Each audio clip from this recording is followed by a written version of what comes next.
My name's Ian Aber, and this is Straight People, the podcast for straight people because they don't have enough. We are recording live from my husband's basement, as we always are, joined by our guest this week, the giggly Mr. Greg Behrens. How you doing, Greg? I'm good, Ian. How are you? Yeah, I'm fine. You were like holding it in the whole time through. But welcome to Straight People, the podcast sort of about straight people, I guess. I don't even know. Thank you. I'm very excited. We talked a lot about PlayStation earlier today with Cody Hopper, but I know, but everything. And then maybe we'll put that a little closer to you. Yeah. There you go. Cool. All right. Well, welcome, Greg. You are, of course, the comedian extraordinaire. I don't know that's your official. Extraordinaire is the level. That's what I put on my resume. Yeah, but we've known each other for like 8 years. I feel like now, like a while. It's been a long time. Have you been? I mean, how you doing? You're about to leave your day job, right? Is that right? I am. Yeah. I'm very excited. Like a few more days, and then you're going to be 3 days left on the full-time comedy tip. Although I like my the full-time the comedy tip. My work today asked me like what I would like as like a lunch on Thursday. And my last day is supposed to be Friday, so I'm kind of holding out hope that they're just going to let me go on Thursday. And then have Friday off. That's wouldn't that be strange? Well, why would they give you a lunch and then be like, all right, don't worry about coming back? I mean, I'm not doing anything. Just one day off. That's amazing. Really not. What do you do? I don't even know. I work for an electrical company. Okay. Yeah, and I'm glad to be rid of it. It's fine. It was a good job, but it got me where I wanted to be. But now I don't want to be there. Yeah, right. I totally understand. Well, that's awesome. So, and you've been doing stand-up for how long? When was your coming up on 9 years. 9 years. Yeah. That's right. So you and I started about the same. Around the same time. Yeah, I must have started just like a little bit after you, honestly. Well, that's awesome. So you are you're a straight. You can identify. You're one First thing on my resume. Classic straight. Classic straight. Old straight Greg. Yeah. I'm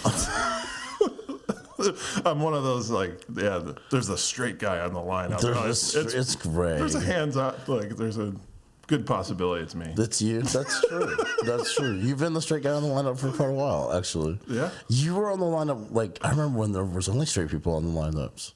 Well, yeah.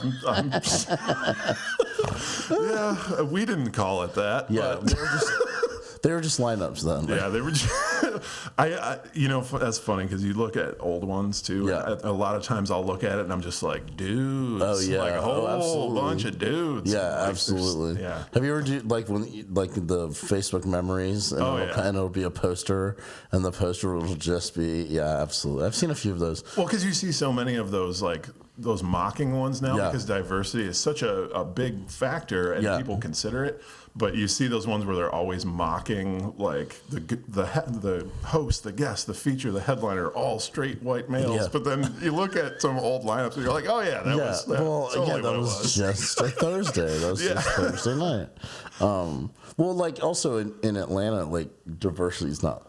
It's so easy to do. Yeah. Because there are so many different comics, just options in terms of, do you know what I'm saying? Yeah, it's back then though there wasn't. There was. I think they were, but they weren't all. Well, no, but back then it was room. If you had a woman on your show, there was a 1 in 5 chance it was Sarah McCoy. Do you know what I'm saying? Yeah. Or Laura, you know what I mean? It wasn't the same in those terms, but but it's so weird too because Atlanta, even in 8 years ago, 9 years ago.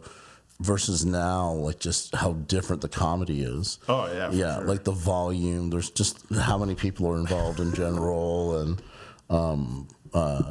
how many shows there are. Just how many. I tell people that all the time. It used to be we were lucky enough to when we started. There was already a show every day. Yeah. There was a mic every day. Yeah. But now, there's more mics on.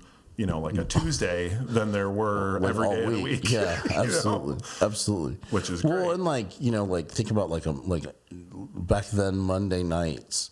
Yeah. It was basically if you didn't do Rodney's Room, you were either doing Rodney's Room Sweetwater, or you hole in the wall, or nothing. Yeah. Or you were doing Yeah. And Sweetwater was only, once a month at that point. I think only once a month. Yeah. And then, I mean, Star Bar, I didn't.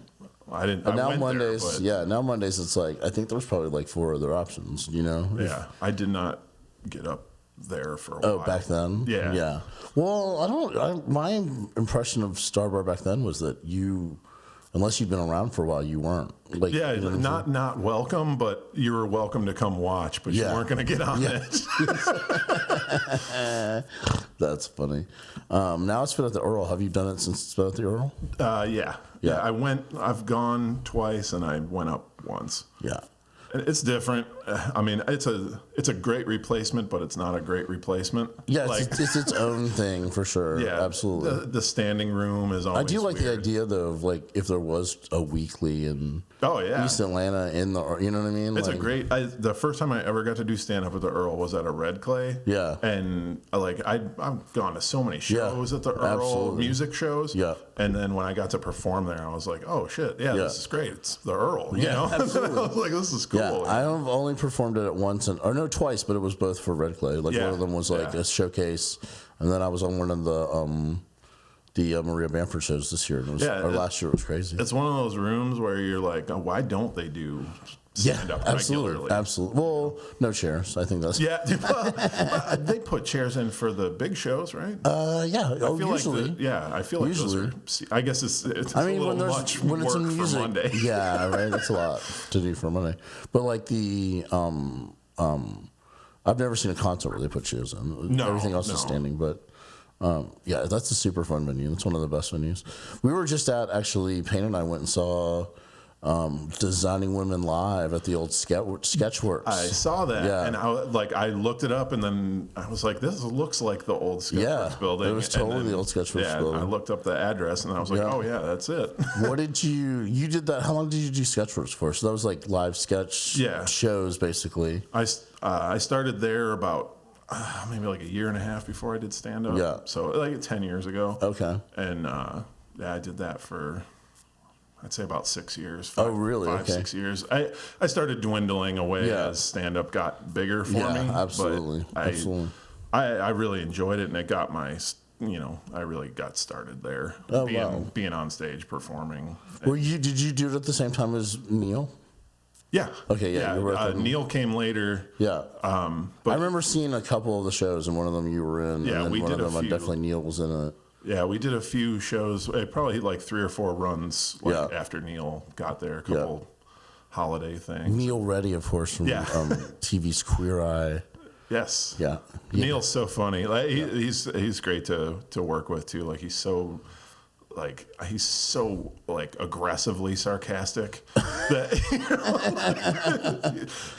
he had great characters over there. Yeah. He got typecast a lot. It was back when he had the real long beard and real long hair. He had a lot of terrorist I remember, roles. he played like a terrorist and a caveman and a he had that look, so he was definitely doing that at the time. Khal Drogo, that was just like his iconic role that he got to play. Oh yeah, right. That's funny.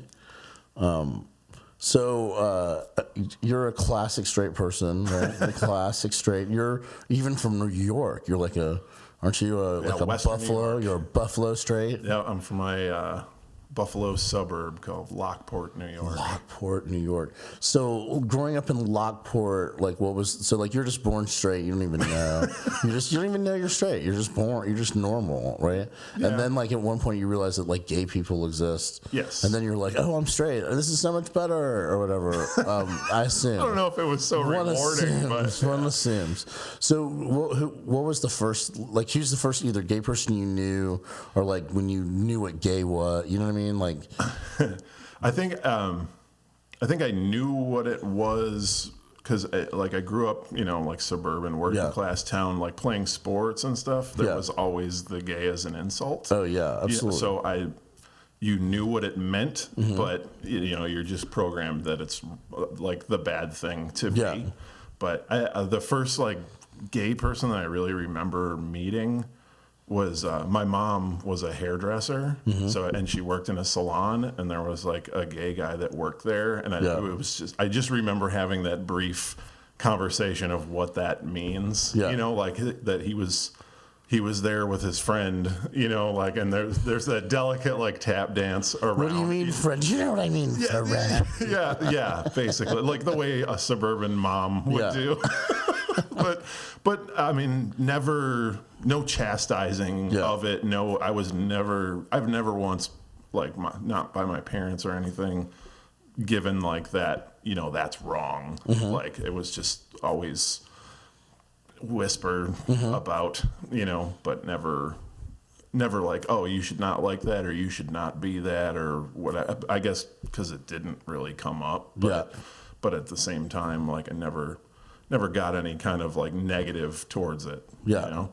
So that was just a person who was there, and they were this thing, and which is like sort of like the common thread I hear is that, like, when people grow up knowing that there are gay people that exist, there's less of likelihood that they're going to be so anti. I think at so. any point. Do you know what I mean? Because it's just there's that person over here, and that, you know, and maybe if they don't even fully comprehend what gay is at the age that they're told it, they still understand that person's like, you know, like somebody was explaining to me like the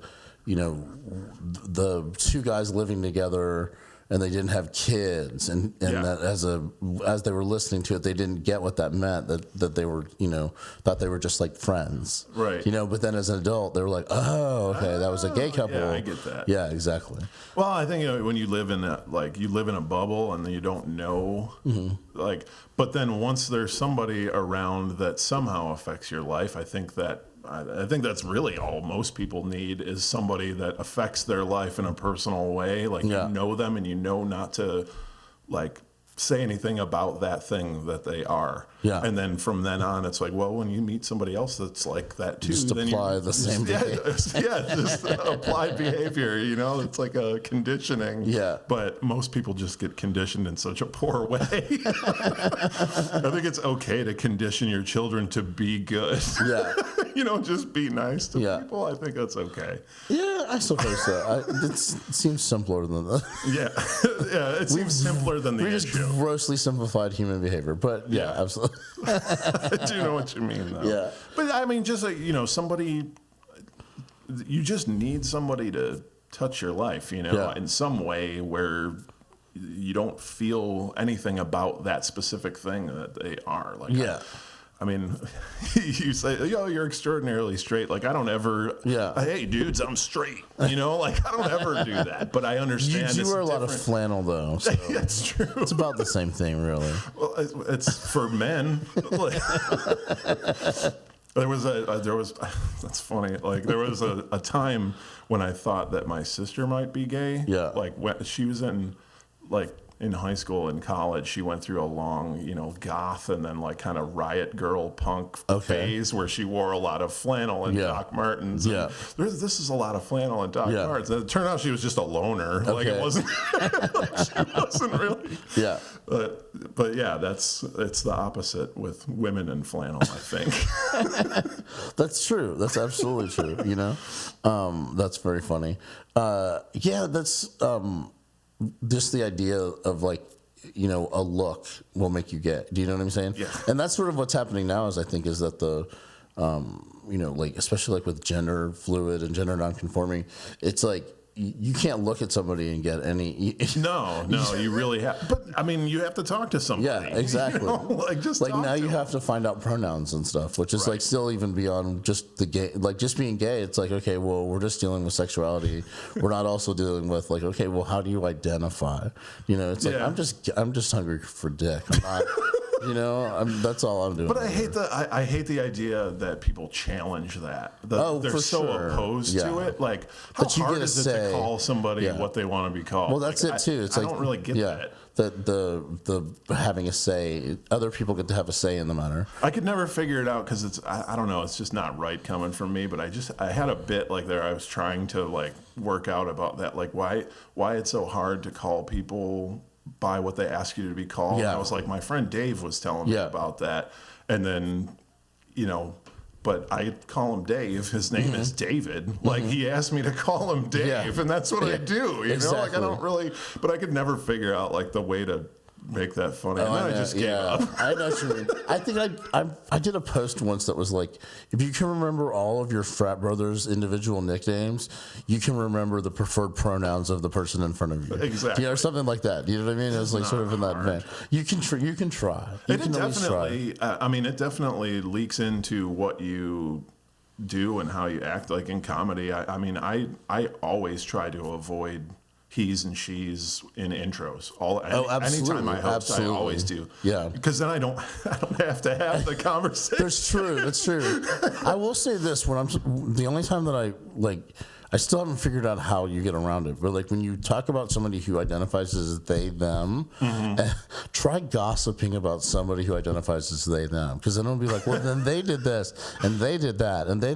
And like about 2 minutes in, everyone who's listening is completely, like, you're like, okay, well, who? And you're like, then you have to be just name. You have to say that. I don't know. It's the only thing I realized. I was like, I'm like, how do I gossip about this gender nonconforming person who identifies as they, them? Because it just sounds like I'm talking about 25 people at the same time. And then when somebody asks, like, if they're outside the conversation, and they're like, well, who is that?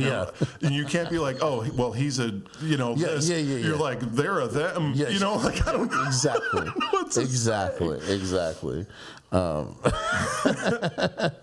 And then somebody would be like, well, just don't gossip about them. I'm like, okay, but is that equality though?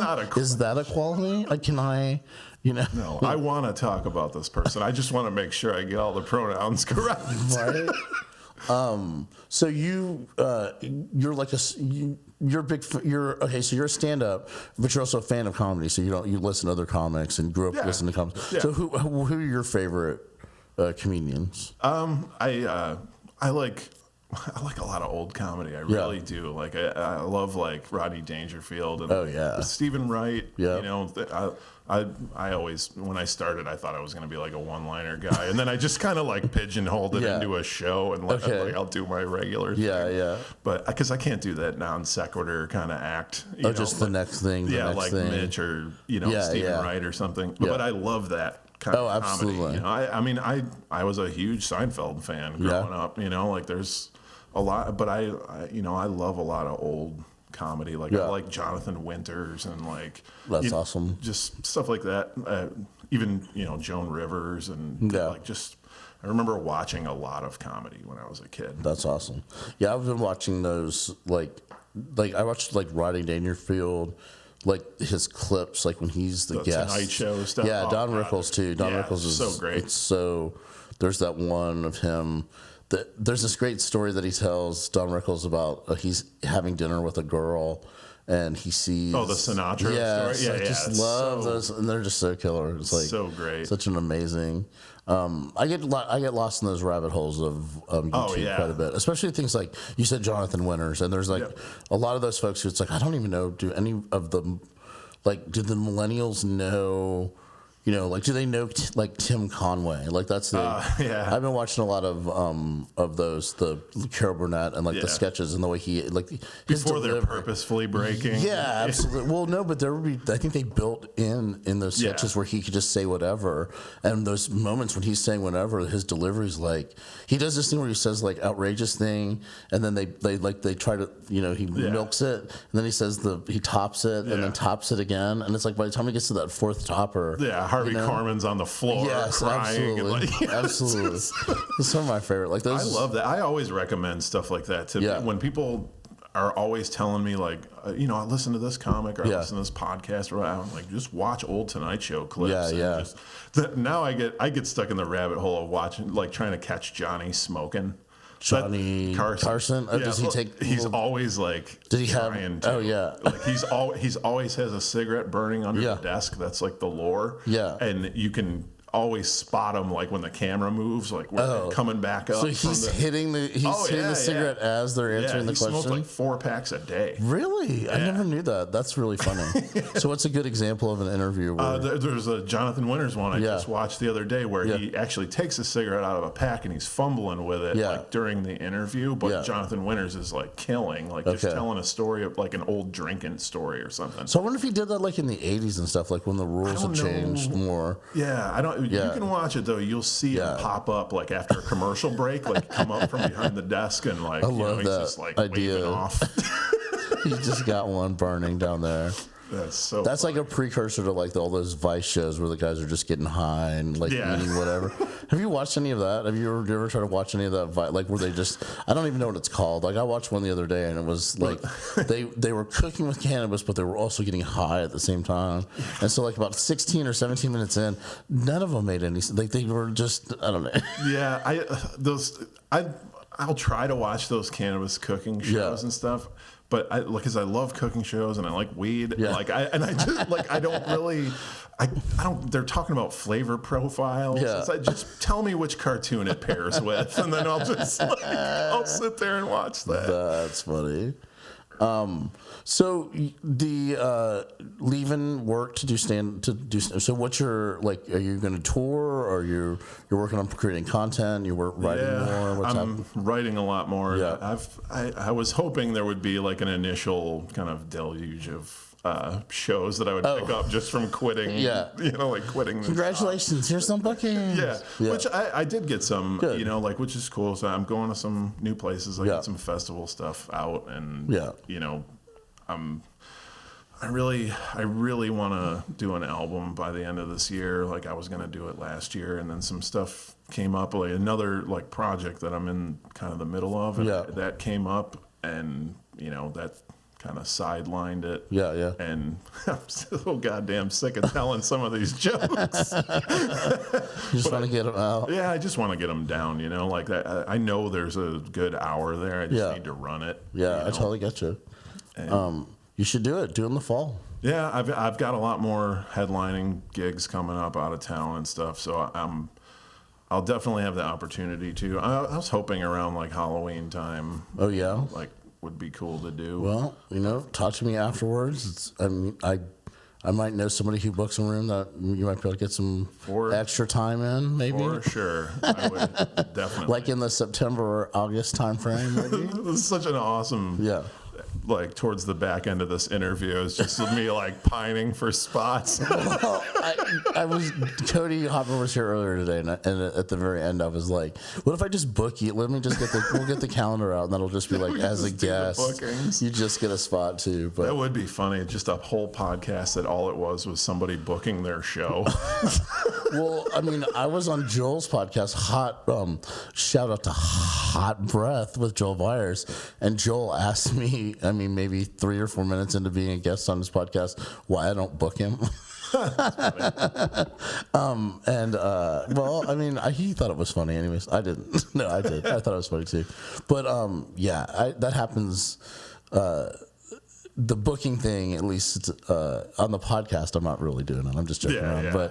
But I do get people who are like, oh yeah, we'll have a little relatable conversation once, and then they're like, so about the bookings, and I'm just like, okay, you don't have to, don't come and grease me up with like, oh, you're so funny. I'm just I honestly don't know how people like you book in high volume, Joe. Oh yeah. Like there's a few people that are real high volume bookers just locally that I don't know how you fucking handle it, man. Like, I don't either, honestly. I book my like silly little shows, and I get all kinds of. But weird... even when I was just booking like a couple shows, I still don't like. Do you know what I mean? Like, it's. But I can't imagine for the club though. The clubs, it's just the volume, and that they already have. Most of I feel like I'm the steward. I'm the booker now. Do you know what I mean? Like, someone else will take my place, and there was somebody there before me. So in the meantime, I'm just trying to like do it the best I can. You know what I mean? And like not piss anybody off. And but I find that it's like 98% of everybody's fine. Yeah. And then like 2% of people, I'm like, okay, your parents didn't raise you right. But 2% of people are usually 90% of the messages. Exactly. I spend more time upset about like 2 people than I do the whole rest of everybody all the time. And honestly, it's just like there's no one to explain how to do it. Like, so like when you're booking just like one show, it's pretty self-explanatory. Yeah. And when you're booking like if I was just booking like guests and features for headliners, that's also pretty self-explanatory. Right. But I'm booking like the showcases for a month. It's like 170 spots sometimes. It's Stuff like changes. Yeah. Oh yeah. Well, and that's the other thing too with the nature of how the Laughing Skull operates. It's like Kevin Hart can come in for now a month or whatever, which is what we're experiencing now. It's been a while. Yeah. So now it's like now I'm booking and unbooking. Yeah. So having to do reschedules and like all that kind. I don't know. It's an interesting. Yeah. It's not what I got into comedy for sure, but it's its own. But I do like producing shows. Like, so you've done like my shows like Urban Treatments and Vivid Seasonal, and it's like I have I wouldn't do it if I didn't like it, but it's not as fun as stand up for sure. Yeah. But getting a full room and turning it over to people that I know that are funny, I mean, it's a good time. Yeah, knowing like that it's gonna go well, that's great. I don't, like that's good. It's just to me, booking a showcase. I used to. But you've done all my shows. Like, you did like when I used to do the rooms, the gay rooms. And, oh hell yeah! Yeah, no. Yeah. Remember all the unfun shows? Remember the shows that had no audiences? The old iteration of the Hideaway, which was always fun. Oh, that was that was a mic though. That was always a good time. My cockpit. Yeah. Did you ever do the Jungle Room? Remember we did? There was never an audience for that show. I don't know if I did or not. Did you ever do La Zoom? Or La Buzz? I'm sorry. La Buzz up in. Yeah. Yeah, I remember that one. Yeah, some of them were not as fun. So. I did that cockpit quite a few times, and that one was always like I saw a really great lineup from there from like 7 years ago or something. It was like 17 people on it or something. It was the lineup was really good though. Yeah. It was like me and you and Jake and Noah. Yeah. And like I think Joel was on it. Like it was like a Halloween show. Actually. Yeah, it was like an old one. If Noah, he dressed up as Queen Latifah from Set It Off. All he did was braid his hair and wear an orange jumpsuit, but it was still really funny. That is right. That's so funny. So what are your right now, in terms of if you said you have a comedy goal for the next, I don't know why I'm picking comedy goals, because you're leaving your job. I'm just curious because you're in that mindset, right? You're thinking about that. What would your it's like, so 12 months from now, what do you think you'd like to have accomplished in your first year? Kind of striking out on your own. I'm hoping to have an album out, and I would really like to be. I would like to have my foot in the door at a few more clubs than I already do, where I can start getting a regular rotation of doing weekends. I do some funny business stuff, and I do some clubs that work with me, and I'm hoping that I can. Now, when I get those bookings that I had to turn down all the time for work, I had to plan things out more. I can take that kind of stuff and actually get out. I'd like to do like a full front to back tour of like a long period of time. I've never gone out for more than like a week at a time. You know? And I'd really like to do like a full on like few weeks to a month, where I have few breaks. Yeah. And that's just something I really want to. Got to get your face on them posters, Ian. Absolutely. But I love it. Album out, touring more, and then I'm just writing a lot of stuff, and like to do some little silly things here and there. I've got a lot of sketch ideas and stuff like that I just haven't. Yeah, you were always great in that sketchwork stuff. You guys killed it. I just remember it was when Robin was still around. Yeah. Y'all just would murder. I mean, we always thought they were so funny. They were fun shows, and it was. And I see that guy Brian Troxel, who I guess was in that group with you. Yeah, I see him in commercials and stuff all the time. So many people from our group, like our era, because that company has gone on for about 20 years, and it still exists. Yeah. And Brian's actually one of the heads of it now. Okay. But they're they kind of vagabond different places. Yeah. But everybody's doing all kinds of great stuff. Like Robin's producing television shows and stuff. Some of those people are doing so many acting roles. I never wanted to be an actor. I just wanted to do comedy. Yeah, absolutely. But I learned a lot about writing sketches and just writing jokes in general. I emceed every show for like 5 years. Yeah, it seemed like it. That's fine. So just writing those monologues and stuff, like so much fun.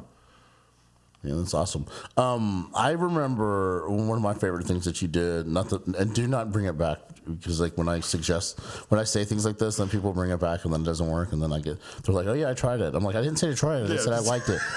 You know what I mean? So let me just say that, okay? There's two things. It was the book when you used to read from RoboCop 2. Oh yeah. Was it RoboCop 2? Yeah, it was RoboCop. So the novelization of RoboCop 2. Yep. At Meets. Yeah. Do you remember?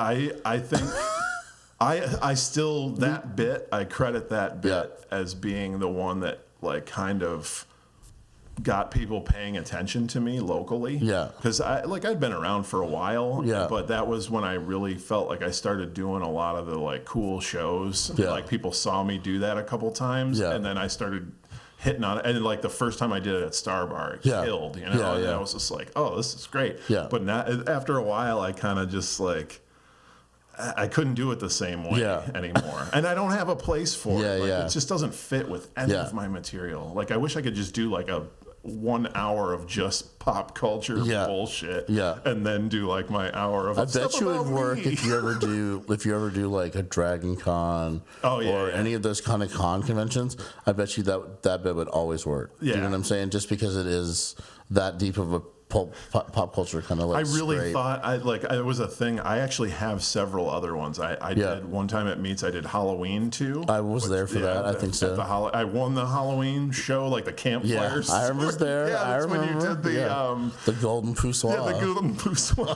That was such a great night. Where is my golden poussoir? That was such a great night. Yeah. And then I also have Home Alone 2, the novelization. Oh, wow. And I really wanted to do something with, and Jaws too as well. Yeah. And I started working on a Jaws one, and then it just... It's like, boy, I love movies, but you know what I really love is the novelization of the sequel to the movie. Yeah, I was just like, oh, this would be a really ridiculous thing if I stacked a whole bunch of these and just kind of made them quick. That's funny. After a while, I was writing like a 5 or 6 minute bit on each one, and I was like, I can't do 30 of this. Yeah.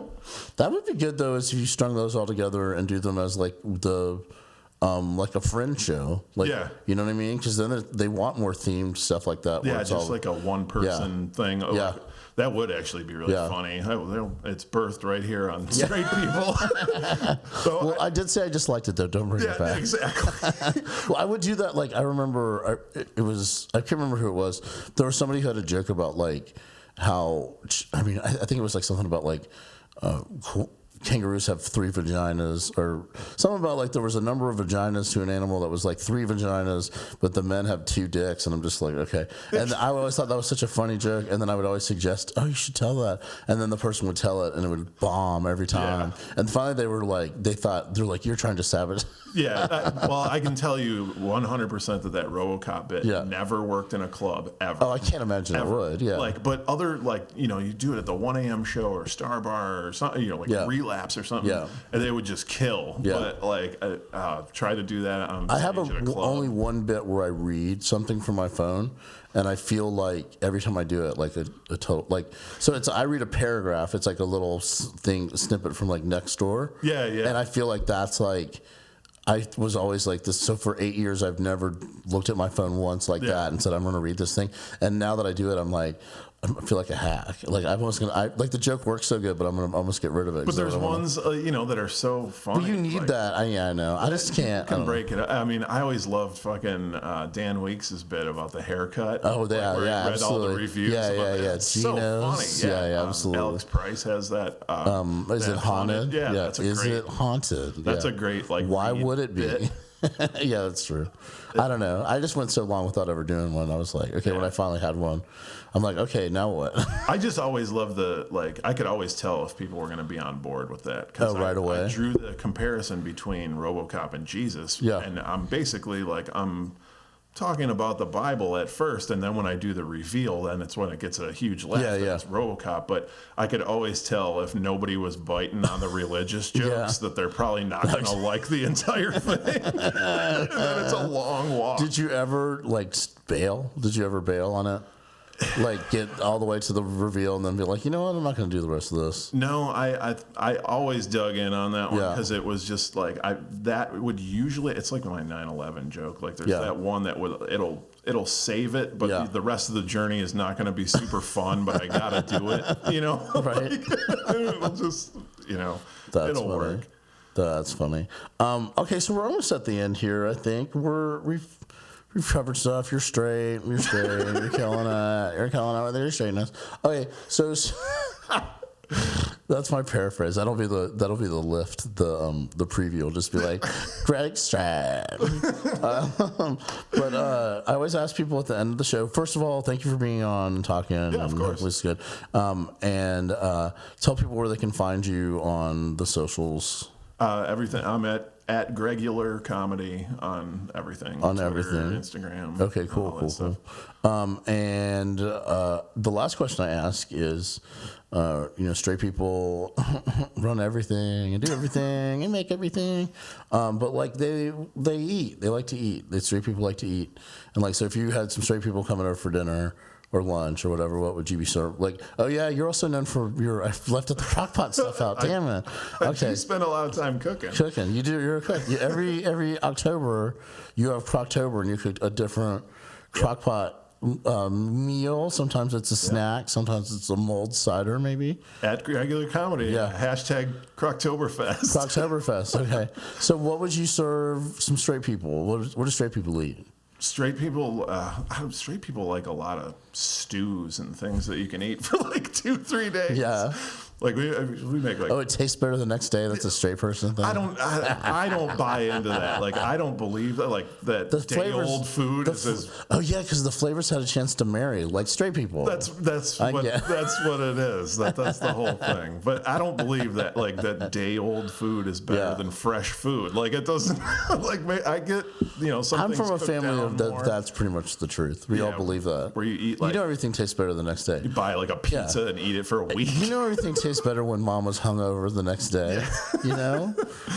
But yeah, reheated pizza is better than hot pizza, I think. See, I can't like you don't like the toaster oven? The toaster oven? I do. I am toaster oven or broiler with pizza, but absolutely.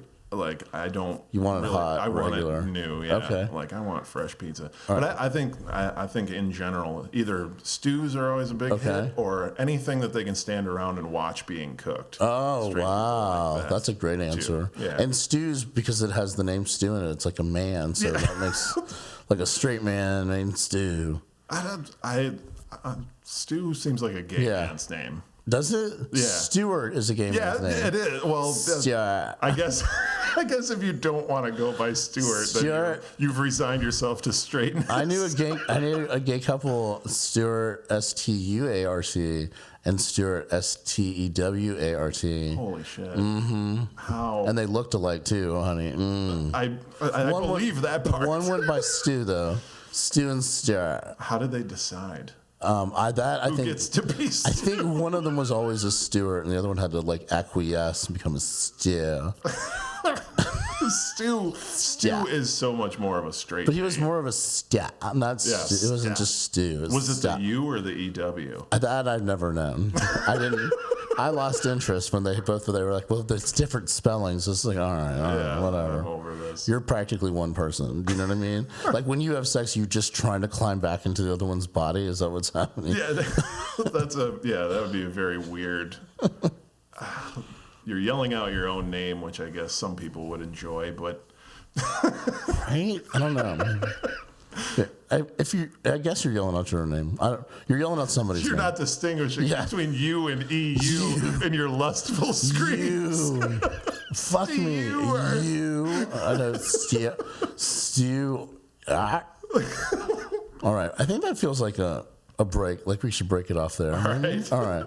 So everyone can find you at Gregular Comedy. Yes. The answer is stew or things that people can stand around and watch. That's probably the best answer that they can watch it cut. Yeah, absolutely.